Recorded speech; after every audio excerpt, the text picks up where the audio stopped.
दोस्तों किसी प्रकार की इलेक्शन की जब टाइम आती है तो आचार संहिता ये नाम आप काफ़ी तरह से सुने होंगे। इसके रूल नियम कायदे लोग सुनते हैं, लेकिन ये कुछ लोगों का कमेंट था आचार संहिता किसे कहते हैं।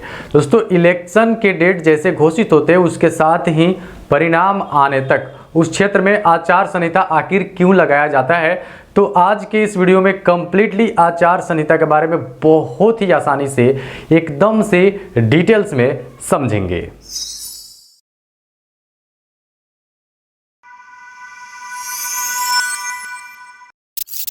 तो दोस्तों सबसे पहले आचार संहिता का मतलब होता है कोड ऑफ कंडक्ट, जिसको इंग्लिश में बोलते हैं। संविधान के आर्टिकल 324 में इसकी विशेष चर्चा की गई है, जिसमें फ्री एंड फेयर इलेक्शन कराने के लिए चर्चा किया गया। दोस्तों जैसे आपको एक सरकार होती है, एक न्यायपालिका होती है, कार्यपालिका होती है, अलग अलग विभाग बनाया गया है एक अलग तरीका से।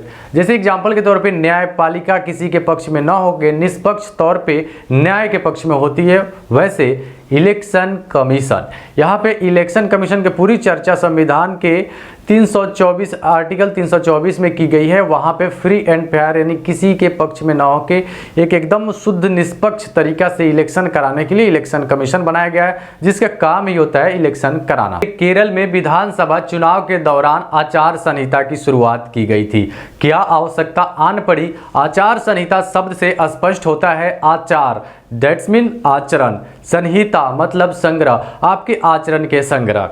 आइए विस्तार से कुछ इस प्रकार समझे। मान लीजिए कि कोई पुराने पद पे कोई प्रत्याशी था, पुनः इलेक्शन के समय में वो आ गया। इस दौरान वो लोभ प्रलोभन अपने पूरे कार्य को बताने लगता है कि हम अपने दौरान ये काम किए हैं और फिर ये करेंगे, या फिर वो किसी तरह की अपनी सत्ता की धांस देने लगता है कि हम इस सत्ता में थे तो इसको ये किए, नहीं होने पर ये कर देंगे। इस तरह की बहुत तरीक़ा की बातें, यानी कि लोगों की आचरण बदलने लगती है। इलेक्शन के दौरान लोग अपना आचरण बदलने लगते हैं। क्यों? क्योंकि उनके पक्ष में वोट आ जाए। तरह तरह की आचरण व्यवहार लाने लगते हैं। कई अलग अलग आचरण वाले लोग भी इलेक्शन में होते हैं, जिनको लुभाने की अच्छी तरीक़ा से हैबिट होती है, किसी को अपने पक्ष में करने की हैबिट होती है, यानी किसी गलत तरीक़ा से लोगों को अपने पक्ष में न लाए। इसके लिए इलेक्शन कमीशन की विशेष पहल आचार संहिता, यानी कि आप अपने आचरण को संभाल ले। आचरण की संग्रह हम आपको दे रहे हैं, सेम इसी आचरण में आपको इलेक्शन के दौरान तक रहना है। यानी आचार संहिता का मतलब समझ गए। आचार मीन्स आचरण, संहिता मतलब संग्रह। वो एक आचरण का संग्रह जो चुनाव आयोग द्वारा दिया जाता है कि आपको इसी आचरण के दायरे में रह के पूरी इलेक्शन तक, जब तक रिजल्ट नहीं आता परिणाम, तब तक आपको इस दायरे में रहना है। तो दोस्तों इस प्रकार से आचार संहिता जैसे लागू होती है तो सारा पावर यानी सरकार के जितने भी कर्मी होते हैं वो अब हो जाते हैं इलेक्शन कमीशन के अंडर में। यानी कि सरकार जब खुद अगर चुनाव लड़ने लगी तो सोचिए उनकी कर्मी है तो फिर सरकार के इशारे पे आ जाएगी, तो फिर सत्ता में पहले से रहे प्रत्याशी कुछ गड़बड़ कर सकते हैं। इसलिए यह भी प्रावधान किया गया है कि जितने भी सरकारी कर्मी हैं वो आचार संहिता के समय में इलेक्शन कमीशन के अंडर में हो जाती है। पूरी बात इलेक्शन कमीशन जहां जिसको मन करे ड्यूटी दे, जो काम कराए, वो सब बात मानना पड़ता है इलेक्शन कमीशन का। इस प्रकार से आचार संहिता में विशेष रूल नियम प्रावधान किया गया है। ओवरऑल समझे तो वोटर को किसी लोभ प्रलोभन में न डाल के गलत तरीका से वोट अर्जित नहीं करने के लिए ही आचार संहिता बनाया गया है। और यहाँ पे आचार संहिता कोई एक विशेष धारा के अंदर नहीं है। यहाँ पे आप यदि आचार संहिता का उल्लंघन करते हैं तो जिस काम का उल्लंघन करते हैं वो वाली धारा आप पे लग के सजा दी जाएगी।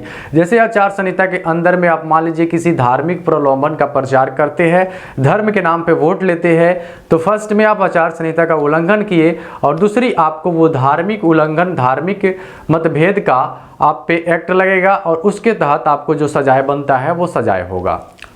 अब आचार संहिता का एक और मतलब होता है, आजकल सोशल मीडिया काफ़ी ट्रेंड में है, उसमें भी आचार संहिता काम करती है। जैसे आप फेसबुक पे पहले से यदि किसी तरह की लुभावने वाले पोस्ट करते हैं, आचार संहिता लगते ही आप किसी विशेष प्रचार के पोस्ट बिना फेसबुक पे आइडेंटिटी वेरीफाई के और बिना उसके परमिशन के किसी गलत तरीके के पोस्ट नहीं कर सकते हैं, क्योंकि पूरी निगरानी IT सेक्टर जो कि इलेक्शन कमीशन की निगरानी फेसबुक, ट्विटर, यूट्यूब इस जगह पे हो जाती है। अभी व्हाट्सएप इससे थोड़ा वंचित है, क्योंकि व्हाट्सएप को अभी अपने अंडर में करना थोड़ा मुश्किल है, इसलिए कुछ मैसेजिंग वगैरह के माध्यम से आजकल लोग काफ़ी ज़्यादा इलेक्शन टाइम में व्हाट्सएप को अपने प्रचार का माध्यम में यूज करते हैं।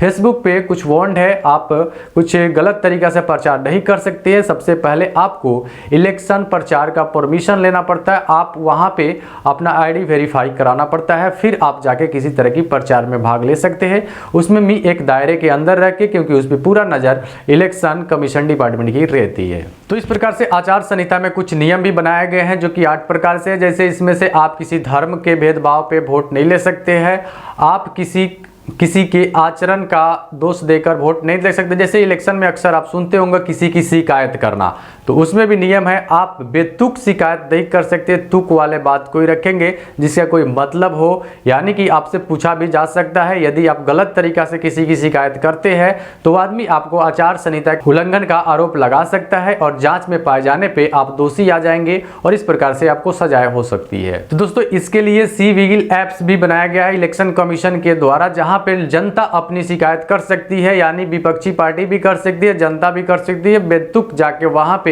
किसी की आचार संहिता की उल्लंघन की शिकायत आसानी से आप कर सकते हैं। तो फिलहाल आज का ये वीडियो का मकसद था कि आप शॉर्ट्स में कम समय में ये समझे कि कोड ऑफ कंडक्ट यानी आचार संहिता का आखिर मकसद क्या है, क्यों आने पड़ी, इस बात को समझाने के लिए एक छोटी सी वीडियो। उम्मीद करते हैं सरल तरीका से आप इसमें समझ गए होंगे। फिर भी आपके किसी भी तरह की प्रश्न हो आप कमेंट करेंगे, नेक्स्ट वीडियो आपके कमेंट पे जरूर आएगी। तो उम्मीद करते हैं आपको वीडियो काफ़ी ज़्यादा पसंद आया होगा। आचार संहिता की ये जानकारी आप ज़्यादा से ज़्यादा लोगों तक शेयर करें, क्योंकि आसानी से लोग समझ सके। तो फिर मिलते हैं एक नई जानकारी के साथ अगले वीडियो में, तब तक के लिए लेंगे आपसे विदा। Take care, bye bye.